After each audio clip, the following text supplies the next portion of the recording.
말한 것보다 더 행할 줄을 아노라. 아멘.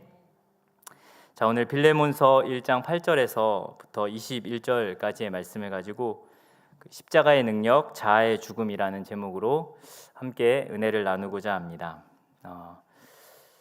에베소서와 빌립보서 그리고 이 골로새서와 함께 이 옥중 서신으로 불리는 이 빌레몬서는 바울의 서신 가운데 가장 개인적인 서신입니다. 바울은 바울의 동역자 중 한 사람이었던 빌레몬에게 바울이 감옥에서 만난 복음으로 낳은 아들 바로 오네시모에 대한 자유를 권면하고 또 부탁을 합니다. 그 오네시모는 원래 빌레몬의 종이었는데 주인인 빌레몬에게 도망쳤다가 그리고 그 후에 바울과 같이 감옥에 갇혀서 죄를 짓게 됐겠죠. 감옥에 갇히게 되었는데 그 사이에 바울에게 복음을 듣고 변화된 영혼입니다. 후에 오네시모는 바울이 그 골로새서 4장 9절 말씀에 보면 신실하고 사랑받는 형제라고 이야기하면서 오네시모가 정말 바울의 그 전도 사역과 수많은 일에 쓰임 받는 그런 동역자로 거듭나는 모습을 보게 됩니다. 빌레몬서는 바울이 옥중에서 쓴 그 편지 중에 하나인데 바울은 그 동역자인 빌레몬에게 편지하여서 뭐라고 했다고요? 오네시모를 용서하고 놓아주고 그 사람에게 선의를 베풀었으면 좋겠다라고 이야기합니다. 이제 이 형제를 빌레몬에게 부탁을 하면서 그가 우리의 동역자이고 우리와 함께하는 자이니 바로 그를 용서하고 그의 죄를 용서해 주라라고 이야기합니다. 우리는 이 빌레몬서를 접하면서 때로는 죄의 종이요 그리고 복음의 빚진 자인 내 자신을 이 오네시모와 연결해서 이렇게 많이 바라볼 때가 있습니다. 정말 사실은 오네시모가 아무것도 아니지 않습니까? 바울을 만남으로 인해서 죄 사함을 받고 그리고 분명히 은혜를 베품을 받게 되는 그러한 모습을 바라보면서 많은 목사님들이 설교할 때 이 오네시모와 우리를 비교하면서 많이 설교를 하시고 또 그것에 대해서 은혜를 나눕니다. 그런데 오늘 저는 이 오네시모에게 조금 집중하기보다는 이 빌레몬에게 조금 집중하여서 보았으면 좋겠습니다. 사실 오늘 본문 이 말씀은 제가 이번에 수요 예배를 위해서 준비하기보다는 저희가 지난번에 그 고난주간 특별 새벽 예배가 있지 않았습니까? 그때 제가 만들어 놓은 그 설교문입니다.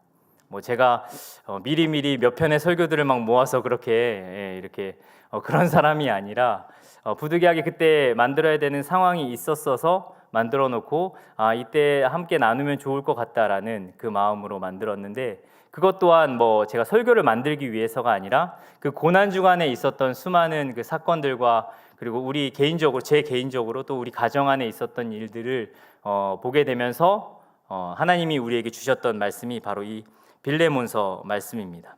그 고난주간 전후로 해서 저희 가정에 계속해서 그 십자가의 능력에 대해 묵상하는 시간을 하나님께서 열어주셨습니다. 우리 그 고난주간에 저희가 말씀 들었을 때 그 십자가의 능력이었잖아요. 그 말씀을 고난주간 전후로 해서 계속 하나님께서 우리 가정 가운데 열어주셨는데 나는 죽고 예수로 사는 것이 어떠한 것인가 라고 하면서 구하면서 그것이 무엇입니까? 하나님 앞에 성령님 앞에 구하면서 묵상하는 시간들이 있었습니다. 근데 그런 걸 묵상하다 보니까 하나님께서 그 고난주간 전후에 참 많은 사건들을 우리에게 주시고 우리 가정에 주시고 또한 그것 가운데 처절하게 그 하나님 앞에 우리 자신이 죽어져 가는 모습들을 보게 되었습니다. 용서해야 하는 수많은 일들과 그리고 억울한 일들 그리고 인정받고 싶고 높아지고 싶은 그런 순간들 믿음을 선택하지 못하고 불안해하는 그런 순간들을 하나님께서 우리에게 보여주시고 허락해 주시면서 정말 예수로 살고 십자가로 죽고 예수로 사는 자들이 어떠한 자들인지에 대해서 우리에게 말씀해 주셨습니다. 그러던 가운데 저희 아내인 그 김지원 전도사와 함께 이 빌레몬서 말씀을 보게 되었었습니다. 이미 그 고난주간 가운데 저희 아내와 함께 사역하고 또 이제 공동체 가운데 있는 분들은 이 말씀을 묵상한 것을 이렇게 스포로 이렇게 들으셨을 수도 있는데 오늘 특별히 하나님 말씀을 함께 나누면서 이 말씀이 또 우리에게 주시는 그런 특별한 은혜가 있음을 믿고 또 오늘 함께 좀 나누기를 소망합니다. 여러분 한번 상상해 보십시오. 여러분들이 만약에 빌레몬이라면 바울에게 이러한 편지를 받았다고 생각해 보십시오. 여러분 이 편지는 받은 게 아니라 띡 받은 거죠, 그렇죠? 뭐 이렇게 기다리면서 받은 게 아니라 띡 받은 거예요. 이거 뭐야 갑자기? 네, 이 편지는 예전에 어디죠? 영국에서부터 시작된 행운의 편지처럼 이 편지가 띡 온 거예요. 여러분 띡 온 겁니다. 이게 뭐 기다리고 아기 기다리고 고 기다리고 했던 그런 편지가 아니라 그냥 띡 온 거예요. 어떻게 왔냐면 갑자기 뜬금없이 이 무책임하고 자기에게 금전적인 손해와 그리고 자신을 배신했던 그 오네시모를 갑자기 용서하고 형제로 받아들이라는 그 바울의 편지가 얼마나 황당했겠습니까? 여러분 솔직히 생각해 보면 그렇지 않겠습니까? 지가 바울이면 바울이지, 지가 나보다 나이가 많으면 많지. 뭐라고 그 상황을 이해하지도 못하고 알지도 못하면서 감옥에서 잠깐 만나가지고 안면 트고 갑자기 이렇게 용서하라고 나한테? 말도 안 되는 일입니다. 바울 선생님, 저 같으면 이렇게 편지를 보냈을 것 같아요. 바울 선생님, 잘 생각해 보세요. 제가 얼마나 손해를 본 줄 아십니까? 저한테 오네시모가 어떻게 한지 아세요? 제가 이거 적으면요, 이 편지 지가 모자릅니다. 그런 사람을 어떻게 용서하라고 합니까? 그가 그 모든 것들을 또 죗값을 치르기 위해서 감옥까지 간 그런 아무것도 아닌 정말 무익한 사람 아닙니까? 라고 하면서 다시 편지를 쓰고 싶지 않았을까요? 진정 자아의 죽음을 경험하는 시간이었다라고 생각합니다. 빌레몬이 이 편지를 딱 받았을 때 믿음의 선배들의 이야기 속에서 우리는 정말 어려운 선택을 하는 것을 보게 됩니다. 그러나 여러분 한번 생각해 보십시오. 여러분들이 아브라함이라면, 여러분들이 바울이라면, 여러분들이 예수 그리스도라면, 여러분이 빌레몬이라면 이것을 이해할 수 있겠습니까? 자식을 바쳐라, 나를 위해서 십자가를 져라, 수많은 어려움들, 내가 뭐 한 것도 없는데 억울하고 정말 너무나도 억울해서 할 말이 너무나도 많을 것 같습니다. 오늘 빌레몬도 마찬가지였을 것입니다. 그렇게 불편해할 것을 바울도 알았겠죠. 그러한 마음으로 불편한 마음을 가졌을 빌레몬의 마음을 알고 바울이 이렇게 얘기합니다. 8절과 9절 말씀 우리 한번 읽어볼까요? 8절과 9절입니다. 오늘 본문 8절 9절 함께 읽겠습니다. 시작.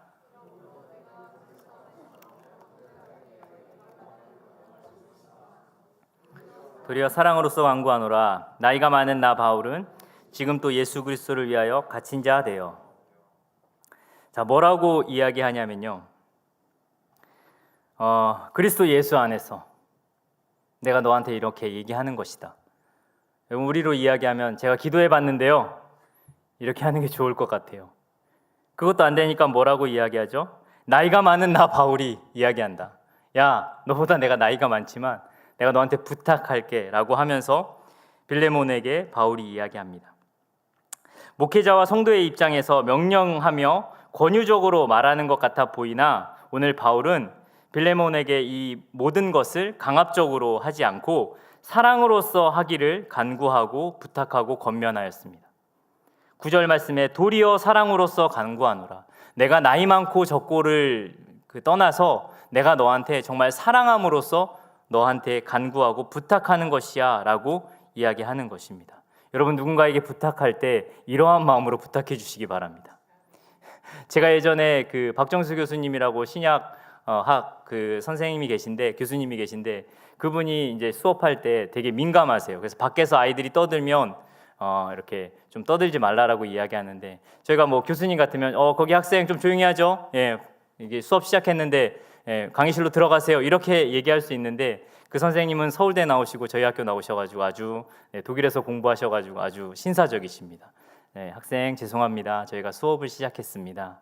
안에 들어가 주시면 저희가 너무 감사하겠습니다. 라고 이야기하시면서 딱 문을 닫고 불편한 얘기를 할 때는 늘 친절하게 하라라고 저희에게 가르쳐 주셨습니다. 여러분 그렇습니다. 어떤 말을 할 때도 항상 우리가 사랑으로서 하는 것이 필요합니다. 결국 이 말을 그 빌레몬이 들었습니까? 안 들었습니까? 듣게 되었죠. 바울의 마음에는 늘 이런 것들이 있었던 거예요. 바로 이 모든 일들을 사랑으로서 너희가 이거 빌레몬이 행하기를 그는 바라고 있었습니다. 그러면서 또 이야기합니다. 14절 말씀 우리 한번 읽어볼까요? 14절 말씀입니다. 함께 읽겠습니다. 시작. 다만 내 승낙이 없이는 내가 아무것도 하기를 원하지 아니하노니 이는 너의 선한 일이 억지같이 되지 아니하고 자유로 되게 하려 함이라. 아멘. 뭐라고 이야기합니까? 억지로 하는 것이 아니라 너가 우러나서 정말 그 마음으로 다 하기를 원한다. 주님도 명령과 복종으로 내가 원하지 않음에도 억지로 용서하고 억지로 사랑하는 척하는 것을 원하지 않고, 바울도 그런 것들을 원하지 않았습니다. 자발적으로 사랑으로 선택하기를 기대하고 바라고 있었던 겁니다. 그래서 바울이 계속 반복적으로 이야기하는 거예요. 너가 이것을 자유로 하지 않고 사랑으로서 이 일들을 하기를 원한다. 이것은 사실 예수 그리스도의 마음인 거죠. 고린도후서 9장 7절 말씀에 보면, 우리 한번 찾아봐 주시겠어요? 고린도후서 9장 7절 말씀, 우리가 잘 아는 말씀입니다. 고린도후서 9장 7절에 보면 어떤 말씀이 있냐면요, 각각 그 마음에 정한 대로 할 것이요 인색함으로나 억지로 하지 말지니 하나님은 즐겨내는 자를 사랑하시느니라. 아멘. 하나님께서는 즐겁게 또 자의적으로 그 일들을 하는 것을 기뻐하고 계십니다. 그것이 하나님의 그리고 뜻이고 예수 그리스도의 뜻인 것입니다. 십자가의 예수님은 지금도 우리가 십자가에서 우리의 감정과 우리의 욕망과 우리의 자아가 죽어지는 것이 얼마나 아프고 힘든 것임을 알고 있으십니다. 여러분 믿으십니까? 그것이 진짜 어려운 일임을 알고 있습니다. 마치 바울이 빌레몬이 진짜 이 일이 어려운 것임을 알고 그에게 아주 친절하게 그리고 사랑으로서 이것을 하기를 간구했던 것처럼, 예수 그리스도께서 또 우리가 이 십자가에 우리의 자아와 우리의 이 연약함과 우리의 이 분노와 욕망과 이 모든 것들을 십자가에 못 박는 것이 얼마나 힘들고 어려운지를 이해하고 계십니다. 하지만 우리에게 십자가에 자신이 친히 달리시는 걸 보여주시면서 이 일을 반드시 해야 된다라는 것을 우리에게 말씀하고 계셨습니다. 예수님은 우리를 위해 자발적으로 십자가를 선택함으로 우리가 자발적으로 자의적으로 하나님의 뜻을 선택하기를 원하고 계셨습니다. 그분은 늘 말로만 한 것이 아니라 그분이 직접 보여주시면서 그 일들을 행하셨다라는 것입니다. 그와 같이 바울은 빌레몬에게 부탁을 합니다. 뭐라고 부탁합니까? 그를 용서해라 라고 뿐만이 아니라 그에게 이러한 부탁을 합니다. 18절에서부터 19절까지의 말씀 우리 한번 읽어볼까요? 18절에서 19절입니다. 함께 읽겠습니다. 시작. 그가 만일 내게 불의를 하였거나 내게 빚진 것이 있으면 그것을 내 앞으로 계산하라. 아멘. 뭐라고까지 이야기합니까? 너희가 빚진 것이 있으면, 그가 너에게 빚진 것이 있으면 내가 그 모든 것들을 해결하고 갚아줄게 라고 이야기합니다. 그 진 빚에 대해서 더 이상 묻지 않기를 원하고 있습니다.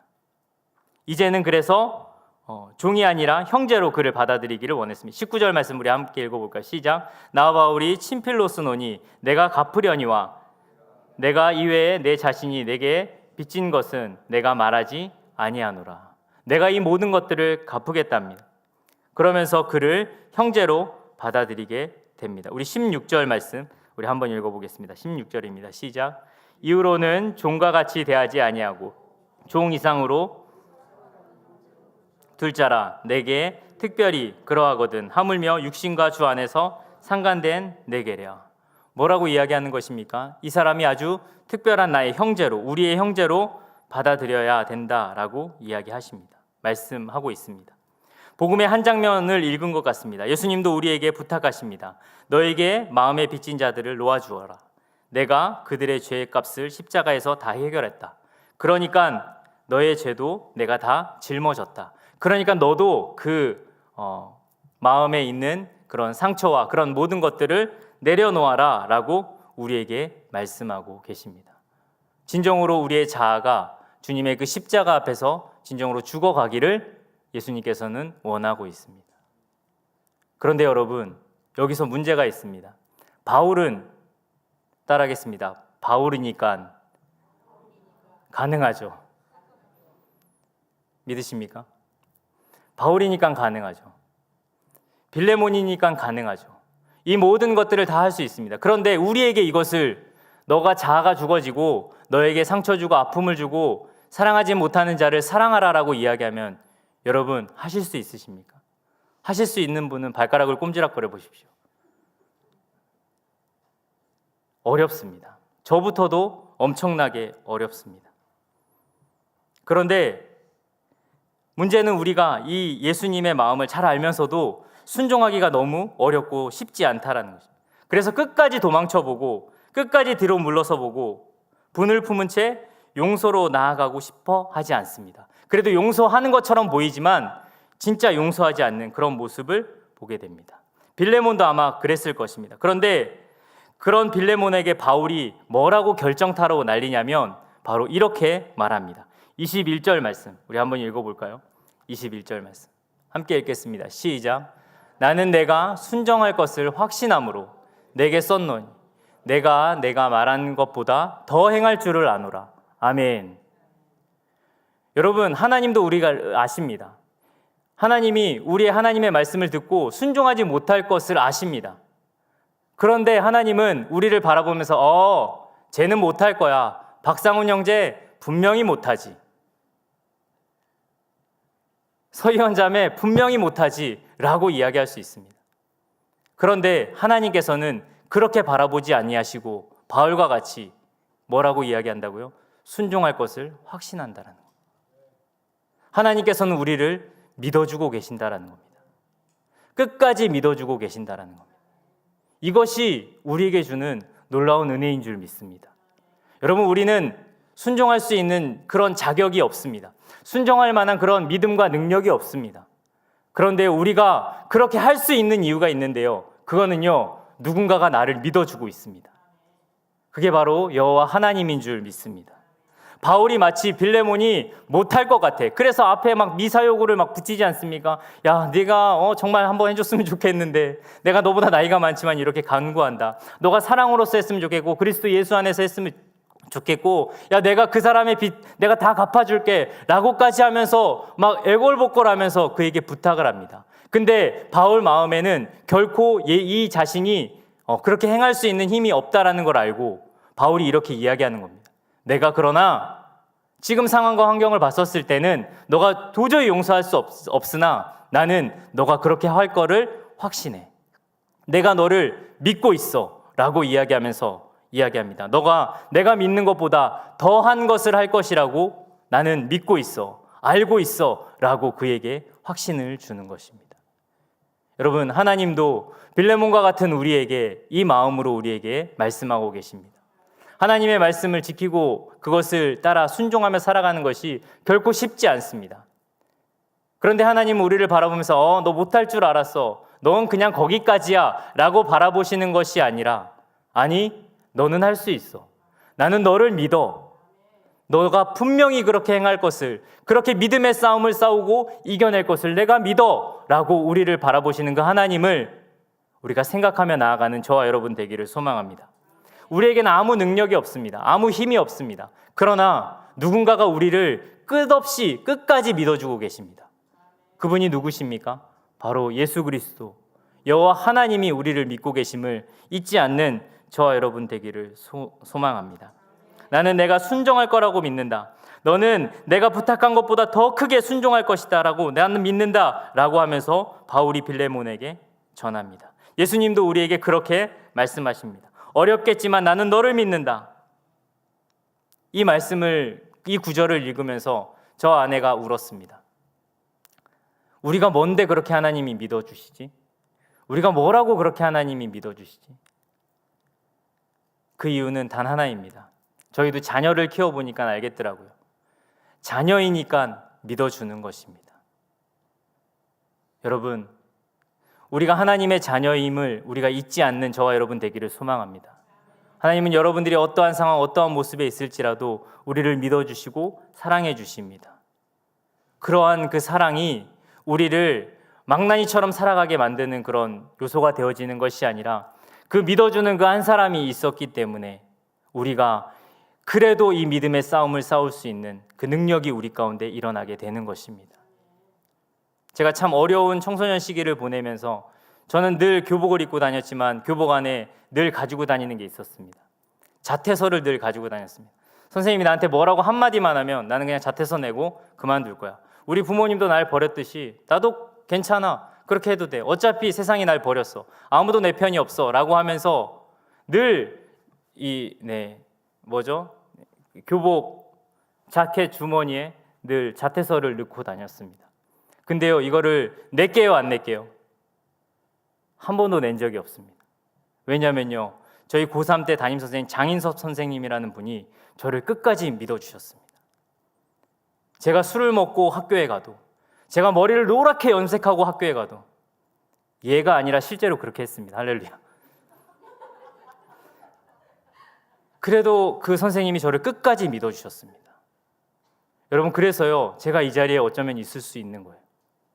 그분이 신앙이 있는지 없는지는 저는 잘 모릅니다. 왜냐하면 그분이 한 10년 전에 돌아가셨거든요. 암으로 돌아가셨다라고 이야기를 들었을 때 저희 친구들이, 망나니 같은 저희 친구들이 다 이야기합니다. 이제 우리에겐 스승이 없다. 왜냐하면 그분만이 진짜 스승이었거든요.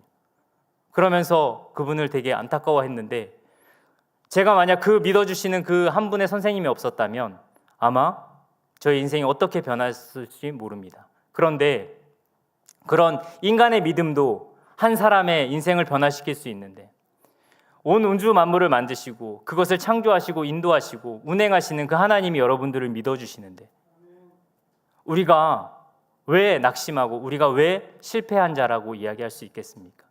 여러분, 우리가 사랑할 수 없습니다. 우리가 용서할 수 없습니다. 그러나 기억하십시오. 여호와 하나님께서 우리를 믿고 계십니다. 너는 그렇게 할 것을 내가 믿어. 너를 통해서 열방이 주님께로 돌아올 것을 믿어.